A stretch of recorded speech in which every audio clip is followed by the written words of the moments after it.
नमस्कार, unique story में आपका स्वागत है। आज मैं लेके आई हूँ भाई बहन की कहानी।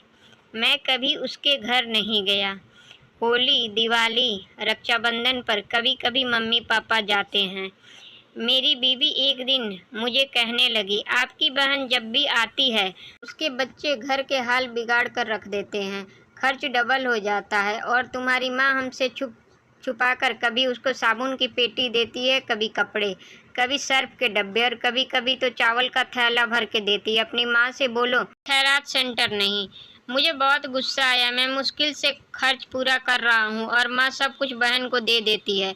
बहन एक दिन घर आई हुई थी। उसके बेटे ने टीवी का रिमोट तोड़ दिया।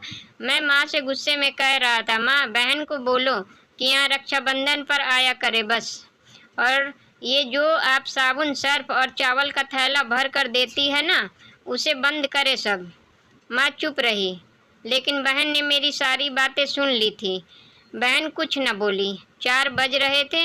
अपने बच्चों को तैयार किया और कहने लगी, भाई मुझे बस स्टॉप तक छोड़ आओ।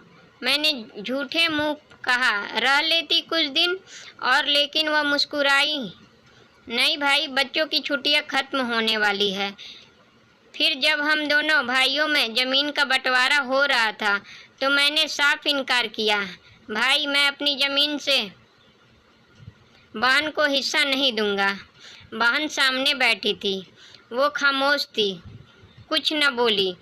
माँ ने कहा, बेटी का भी हक होता है, लेकिन मैंने गाली देकर कहा, कुछ भी हो जाए मैं बहन को हिस्सा नहीं दूंगा।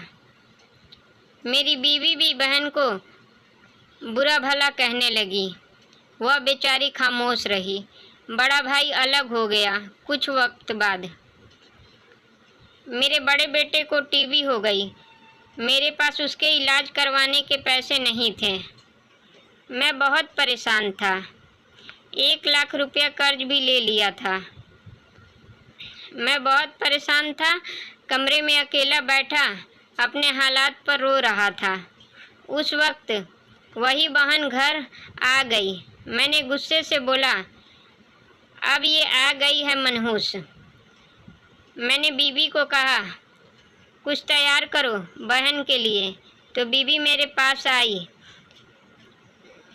गई और कोई ज़रूरत नहीं कुछ भी पकाने की इसके लिए। फिर 1 घंटे बाद वह मेरे पास आ गई। भाई परेशान हो? बहन ने मेरे सर पर हाथ फेरा। बड़ी बहन हूँ तुम्हारी। अब देखो मुझसे भी बड़े लगते हो। फिर मेरे करीब हुई, अपने पर्स से सोने की कंगन निकाले, मेरे हाथ में रखे और आहिस्ता से बोली, पागल तू ऐसे ही परेशान होता है। ये कंगन बेचकर अपना खर्चा कर, बेटे का इलाज करवा। शक्ल तो देख जरा, क्या हालत बना रखी है तुमने। मैं खामोश था, बहन की तरफ देखे जा रहा था।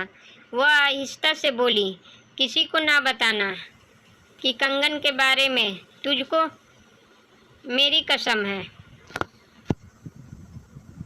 मेरे माथे पे बोसा किया और 1000 रुपये मुझे दिया, जो 150 के नोट थे। शायद उसकी जमा पूंजी थी। मेरी जेब में डालकर बोली, बच्चों को कुछ खाने के लिए ला देना। परेशान ना हुआ कर। जल्दी से अपना हाथ मेरे सर पे रखा। देख तेरे बाल सफ़ेद हो गए। वह जल्दी से जाने लगी। उसके पैरों की तरफ मैंने देखा। टूटी हुई जूती पहनी थी, पुराना सा दुपट्टा ओढ़ रखी थी। जब भी आती थी वही दुपट्टा ओढ़ कर आती। हम भाई कितने मतलब परस्त होते हैं, बहनों को पल भर में बेगाना कर देते हैं और बहनें भाइयों का जरा सा दुख बर्दाश्त नहीं कर सकती। वह हाथ में कंगन पकड़े जोर जोर से रो रहा था। उसके साथ मेरी आंखें भी नम थीं। अपने घर में भगवान जाने कितने दुख सह रही होती है। कुछ लम्हा बहनों के पास बैठकर हाल पूछ लिया करें। शायद उसके चेहरे पर कुछ लम्हों के लिए सुकून आ जाए।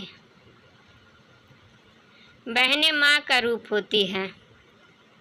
दोस्तों, वीडियो अगर अच्छी लगी हो तो हमारे वीडियो को लाइक करिए और चैनल को सब्सक्राइब करिए और कमेंट बॉक्स में अपनी राय दीजिए। वीडियो देखने के लिए धन्यवाद।